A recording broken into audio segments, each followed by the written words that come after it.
이재용 삼성전자 부회장 사건의 1심 선고는 오늘 오후 2시 30분 서울중앙지법 417호 회사 자금을 횡령하여 대통령과 최순실에게 뇌물을 이 부회장과 박 전 대통령의 뒷거래가 인정되는지가 쟁점입니다. 이재용 부회장의 운명은 어떻게 될까요?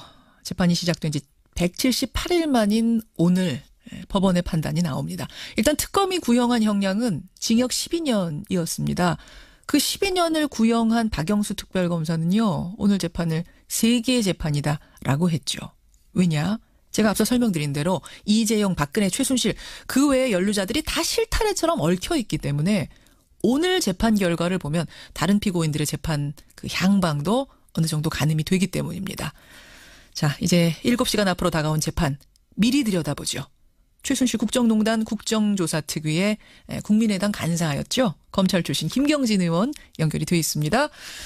김 의원님 안녕하세요. 네, 안녕하십니까. 김경진입니다. 참 궁금한 게 많은데 우선 생방송 중계를 허용할 거란 얘기가 많았어요. 왜냐하면 방청권 경쟁률로만 봐도 15대 1, 역대 최고 기록, 박근혜 전 대통령 경쟁률의 2배, 국민적인 관심도가 이렇게 높으면 이거 생중계하지 않겠는가 했는데 결국은 불허.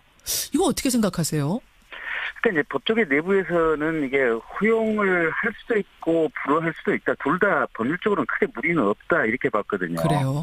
네, 이게 이제 방청 촬영에 관한 규칙이라고 하는 게 이제 법원 내부 규칙으로 있는데요. 예. 여기 이제 4조 2항을 보면 법조항이 이렇게 되어 있습니다. 재판장은 피고인의 동의가 있는 때에 한하여 이 촬영에 대해 허가를 할 수 있다 이렇게 돼 있거든요. 그래서 이제 원칙은 피고인의 동의가 있는 경우에 한해서 지금 이제 촬영이 가능한 거고요. 예. 이제 이 조항에 이제 단서 조항이 이렇게 돼 있습니다. 다만 피고인의 동의 여부에 불문하고 촬영을 허가함이 공공의 이익을 위하여 그렇죠. 상당하다고 인정되는 경우에는 그러하지 아니하다. 그러니까 저희 동의 안 해도 허가할 수 있다. 이제 이런 식으로 예외 조항이 있어서요. 핵심은 공공의 이익이 더 커야 된다는 얘기네요. 그렇죠. 공공의 이익을 위해서 상당하다고 인정되는 경우 지금 이 부분인데. 예. 근데 아마 삼성 쪽에서는 이렇게 얘기를 했을 것 같아요. 이게 어차피 이게 화면으로 나가든 안 나가든 재판 자체는 공개가 돼 있으니까 실시간으로 기자들이 이제 현장에서 있으면서 카톡이라든지 이런 걸로 이제 중계를 하지 않습니까? 그렇겠죠. 예, 그리고 판결문 자체는 곧바로 이제 그 핵심되는 사람들 이름만 빼고 다 공개가 되는 거고요. 예. 그래서 재판 자체, 판결 자체가 이게 공개가 돼 있고 다만 이 선고하는 장면 자체가 TV 화면 카메라로 찍혀서 나가느냐 안 나가느냐 이제 이 문제에 한정을 하는 건데. 그렇죠. 예, 유죄 판결이 확정도 안 된 상태에서 이 얼굴이 정면으로 장시간 나가는 것은 피고인에 대한 가혹한 인권 침해다. 아마 이재용 씨 측에서는 이런 논리를 아마 굉장히 강하게 주장을 했을 거고요. 그것이 통했다. 재판부가 아마 이 부분을 받아들이지 않았나 싶습니다.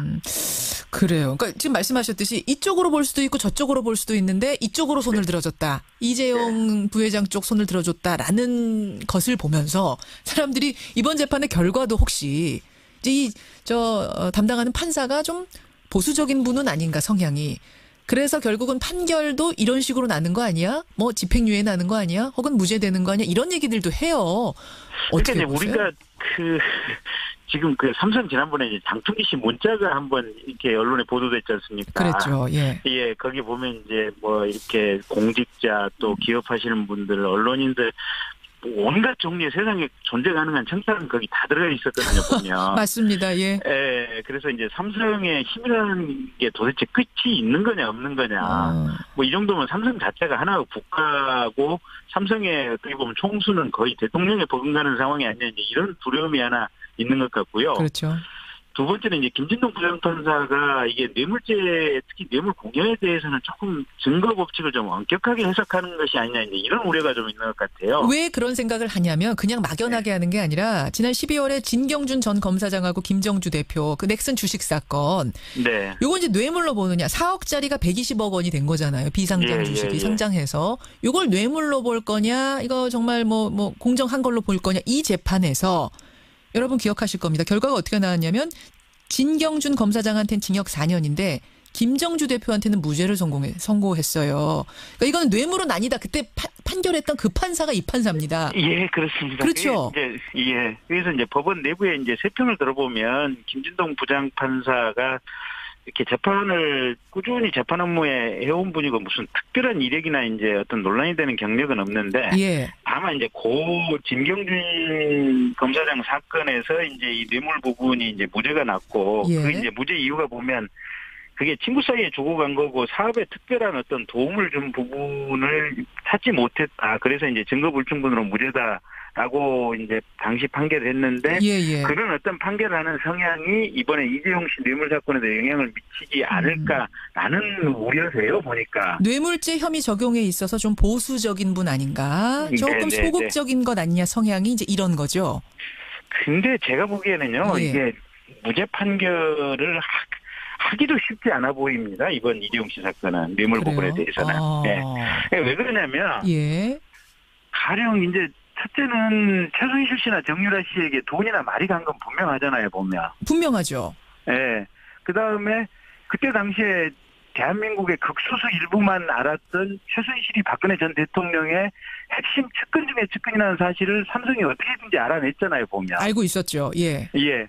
그다음에 그 과정의 프로세스는 명확하지는 않지만 당시 삼성이 이 국민연금이 가지고 있던 주식의 어떤 이 합병 의결 과정에서 자신들이 어떤 바라는 바대로 의결권 행사도 받아냈잖아요. 그렇죠. 결과적으로. 예. 그다음에 공정거래위원회에서 처음에 내부적으로 1000만 주 처분 명령을 하려다가 그게 반대는 500만 주 처분 명령으로 바뀌었잖아요. 보면. 예. 그래서 삼성이 박근혜 전 대통령의 핵심 측근들에게 돈이 줬다는 거, 돈이나 말이 갔다는 거. 그다음에 예. 삼성이 원하고자 하는 부분이 이루어졌다는 거. 이것은 객관적으로 명백한 사실이고요. 예. 다만 이제 그게 문영수 씨라든지 홍원선 씨라든지 그 실제 실행한 사람들 이외에 예. 박근혜 대통령과 이재용 부회장 사이에 이런 부탁이 구체적으로 오고 갔느냐 안 갔느냐 이 부분이 지금 명확하게 안 밝혀진 거거든요. 그 핵심 증거가 있느냐는 거잖아요. 지금 정황상으로는 그렇죠. 뭐 그럴 수 있겠다. 다 고개를 끄덕끄덕 하는데 그러면 그걸 입증할 증거가 있느냐. 정말 적극적으로 뇌물을 줬다는 이게 뇌물이라는 증거가 있느냐. 아니면 근데 마지못해서 지원금으로 준 거냐. 이 차이인 거잖아요. 근데 이제 그거는 마지못해서 줬다고 하는 삼성의 이제 논리는 약할 수밖에 없는 게 예. 삼성이 절실하게 바라고 있던 부분들을 달성하기 위해서 삼성이 이렇게 저렇게 뛰었던 흔적들은 분명히 있거든요, 보면. 근데 그 뛴 대상이, 그런 로비의 대상이 박근혜 대통령까지 갔느냐, 안 갔느냐. 지금 이 부분이 이제 마지막 어떤 활용점정의 쟁점입니다. 예. 근데 그 대통령이 이제 안종범 수석에게 그 삼성이 필요로 하는 부분에 대해서 뭔가 지시를 하고 그 부분이 이제 안종범 수석 이 수첩에 메모돼 있는 부분도 확실한데 예. 대통령이 그 지시를 했다고 해서 그게 지금 과연 그러면 이재용 부회장의 어떤 부탁을 받고 했을까 안 했을까 이 부분에 대해서는 박근혜 대통령도 이재용 씨 재판에 증인으로 끝까지 안 나오겠다고 거부를 했었고요. 맞아요. 이재용 씨는 부인을 하고 있고 예. 둘이 독대를 하는 과정에서 사실은 청와대 관계자나 공직자 또는 삼성 관계자 누구도 배석을 안 했거든요. 맞습니다.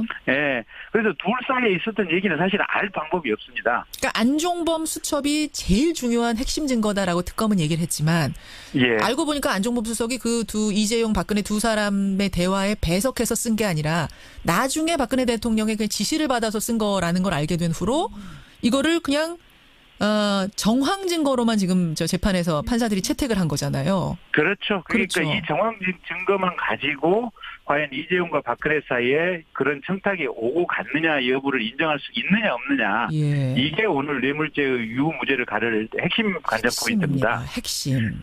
예. 근데 제가 보기에는요. 그 정도의 상황이라면 예. 그리고 그 정도의 정황이라면 사실은 유죄 판결이 내려져야 정상적인 판결이다 이렇게 보고 있고요.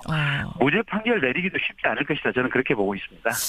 근데 증인들이 말을 바꿨어요. 무슨 얘기인 거 아니? 특검에서 네. 했던 진술들을 재판이 쭉 170여일 진행되는 동안 뒤집은 사람들이 꽤 있습니다. 김종 문체부 전 차관 같은 경우는 심지어 내가 특검에서 한 얘기는 허위 진술이었다라고까지 했거든요. 네. 굉장히 특검을 곤란하게 하는 이런 발언까지 나왔는데 이런 거는 판결에 영향 안 주겠습니까? 영향을 미칠 수는 있는데요. 예. 이제 엊그제 계속 논란이 되고 있던 한명숙 전 총리 사건도 그 한만호 씨가 지금 검찰에서 수사했던 내용하고 법정에서 진술했던 내용이 서로 뒤바뀌면서 이제 좀 논란이 되지 않았습니까? 말을 바꿨죠. 예. 예. 근데 결국은 그때 당시에 대법원에도 전후 모든 상황을 다 종합해 보니까 검찰에서 진술했던 내용이 진실이고 법정에서 얘기한 내용이 거짓일 가능성이 높다라고 판단해서 한명숙 총리에 대해서 유죄 판결을 했었던 거거든요. 그렇죠. 예. 예. 그래서 관련자들이 법정에 와서 검찰 특검에서 진술한 내용을 바꿨다 그래서 예. 그게 곧바로 어떤 뭐 무죄로 될 것이다 이렇게 얘기할 수는 없고요. 그겁니다. 이제 오히려 보면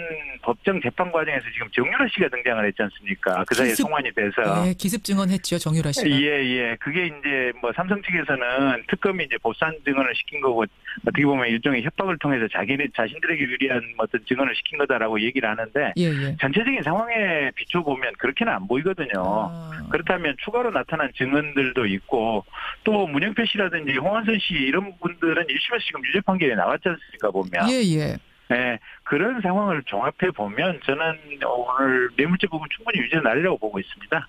그러니까 사실은 지금 이제 시중에 도는 얘기가 뭐 김진동 네. 판사의 예전 판결, 뇌물죄 판결도 그렇고 생중계 허용 안 된 것도 그렇고 종합적으로 볼 때 무죄나 집행유예가 나오지 않겠느냐. 삼성은 그렇게 보고 있다더라라는 소문이 막 무성해요. 예. 하지만 김경진 의원이 검찰 출신으로서 냉정하게 볼 때는 무죄 나오기도 어렵다. 자, 그럼 무죄 나오기가 어렵다 정도입니까? 아니면 지금 형량 12년 구형돼 있거든요. 형량에 있어서는 어떤가요? 글쎄 형량을 예측하는 게 상당히 어렵기는 한데 지금 특경법에 재산 국외도피 부분도 이제 법 적용이 돼서 기소가 돼 있거든요. 그렇죠. 예. 근데 50억을 넘을 경우에는 법 적용이 지금 10년 이상으로 돼 있습니다. 이게 형식적인 죄목으로는 굉장히 무거운 내용입니다. 해외 자산 도피죄가 굉장히 무겁더라고요. 정말 형량이. 뇌물죄보다 더 무겁더라고요. 뇌물 공여는 실은 이 자체가 유죄로 인정이 된다고 하더라도 집행유예가 가능하고 맞아요. 충분히 상처받을 여지가 있는데 예. 이게 이 특경법이 굉장히 무거운 내용에서 이 부분이 유죄로 인정이 되면 예. 법원에서 무조건 5년 이상의 형을 선고할 수밖에 없습니다. 무조건 5년. 예, 그래서 제가 이제 형량을 추측하는 것이 굉장히 조심스럽긴 한데 5년 혹은 7년 정도 형이 선고될 가능성이 제일 높지 않나 싶습니다. 5년 혹은 7년 정도가 나오지 않겠는가. 예. 자, 7시간 뒤에 어떤 판결이 내려질지 지켜보겠습니다. 김경진 의원 고맙습니다. 네, 고맙습니다. 예, 국정농단 국정조사 특위의 간사였죠. 국민의당 측의 김경진 의원이었습니다. 네요. 예. 여기 이제 4조 2항을 보면 법조항이 이렇게 되어 있습니다. 재판장은 피고인의 동의가 있는 때에 한하여 이 촬영에 대해 허가를 할 수 있다 이렇게 돼 있거든요. 그래서 이제 원칙은 피고인의 동의가 있는 경우에 한해서 지금 이제 촬영이 가능한 거고요. 예. 이제 이 조항에 이제 단서 조항이 이렇게 돼 있습니다. 다만 피고인의 동의 여부에 불문하고 촬영을 허가함이 공공의 이익을 위하여 그렇죠. 상당하다고 인정되는 경우에는 그러하지 아니하다. 그러니까 저희 동의 안 해도 허가할 수 있다. 이제 이런 식으로 예외 조항이 있어서요. 핵심은 공공의 이익이 더 커야 된다는 얘기네요. 그렇죠. 공공의 이익을 위해서 상당하다고 인정되는 경우 지금 이 부분인데. 예. 그러니까 아마 삼성 쪽에서는 이렇게 얘기를 했을 것 같아요. 이게 어차피 이게 화면으로 나가. 이재용 삼성전자 부회장 사건의 1심 선고는 오늘 오후 2시 30분 서울중앙지법 회사 417호 자금을 횡령하여 대통령과 최순실에게 뇌물을 이 부회장과 박 전 대통령의 뒷거래가 인정되는지가 쟁점입니다. 이재용 부회장의 운명은 어떻게 될까요? 재판이 시작된 지 178일 만인 오늘 법원의 판단이 나옵니다. 일단 특검이 구형한 형량은 징역 12년이었습니다. 그 12년을 구형한 박영수 특별검사는요. 오늘 재판을 3개의 재판이다라고 했죠. 왜냐? 제가 앞서 설명드린 대로 이재용, 박근혜, 최순실 그 외의 연루자들이 다 실타래처럼 얽혀있기 때문에 오늘 재판 결과를 보면 다른 피고인들의 재판 그 향방도 어느 정도 가늠이 쪽으로 손을 들어줬다. 이재용 부회장 쪽 손을 들어줬다라는 것을 보면서 사람들이 이번 재판의 결과도 혹시 담당하는 판사가 좀 보수적인 분은 아닌가 성향이 그래서 결국은 판결도 이런 식으로 나는 거 아니야? 뭐 집행유예 나는 거 아니야? 혹은 무죄되는 거 아니야? 이런 얘기들도 해요. 그러니까 이제 보세요? 우리가 지금 삼성 지난번에 이제 장충기 씨 문자가 한번 이렇게 언론에 보도됐지 않습니까? 그랬죠. 예. 예, 거기 보면 이제 뭐 이렇게 공직자 또 기업하시는 분들, 언론인들 온갖 종류의 세상에 존재 가능한 청탁은 거기 다 들어가 있었거든요, 보면. 맞습니다. 예. 예, 그래서 이제 삼성의 힘이라는 게 도대체 끝이 있는 거냐, 없는 거냐. 뭐 이 정도면 삼성 자체가 하나의 국가고 삼성의 어떻게 보면 총수는 거의 대통령에 버금가는 상황이 아니냐. 되기 때문입니다. 자, 이제 7시간 앞으로 다가온 재판 미리 들여다보죠. 최순실 국정농단 국정조사특위의 국민의당 간사였죠. 검찰 출신 김경진 의원 연결이 돼 있습니다. 김 의원님 안녕하세요. 네, 안녕하십니까. 김경진입니다. 참 궁금한 게 많은데 우선 생방송 중계를 허용할 거란 얘기가 많았어요. 왜냐하면 방청권 경쟁률로만 봐도 15대 1 역대 최고 기록 박근혜 전 대통령 경쟁률의 2배 국민적인 관심도가 이렇게 높으면 이거 생중계하지 않겠는가 했는데 결국은 불허. 이거 어떻게 생각하세요? 그러니까 이제 법조계 내부에서는 이게 허용을 할 수도 있고 불허할 수도 있다. 둘 다 법률적으로는 크게 무리는 없다 이렇게 봤거든요. 그래요. 네, 이게 이제 방청 촬영에 관한 규칙이라고 하는 게 이제 법원 내부 규칙으로 있는 나든 안 나가든 재판 자체는 공개가 돼 있으니까 실시간으로 기자들이 이제 현장에서 있으면서 카톡이라든지 이런 걸로 이제 중계를 하지 않습니까? 그렇겠죠. 예, 그리고 판결문 자체는 곧바로 이제 핵심되는 사람들 이름만 빼고 다 공개가 되는 거고요. 예, 예. 그래서 재판 자체, 판결 자체가 이게 공개가 돼 있고 다만 이 선고하는 장면 자체가 예. TV 화면 카메라로 찍혀서 나가느냐 안 나가느냐 이제 이 문제에 한정을 하는 건데. 그렇죠. 예, 유죄 판결이 확정도 안 된 상태에서 이 얼굴이 정면으로 장시간 나가는 것은 피고인에 대한 가혹한 인권 침해다. 아마 이재용 씨 측에서는 이런 논리를 아마 굉장히 강하게 주장을 했을 거고요. 그것이 통했다. 재판부가 아마 이 부분을 받아들이지 않았나 싶습니다. 그래요. 그러니까 지금 말씀하셨듯이 이쪽으로 볼 수도 있고 저쪽으로 볼 수도 있는데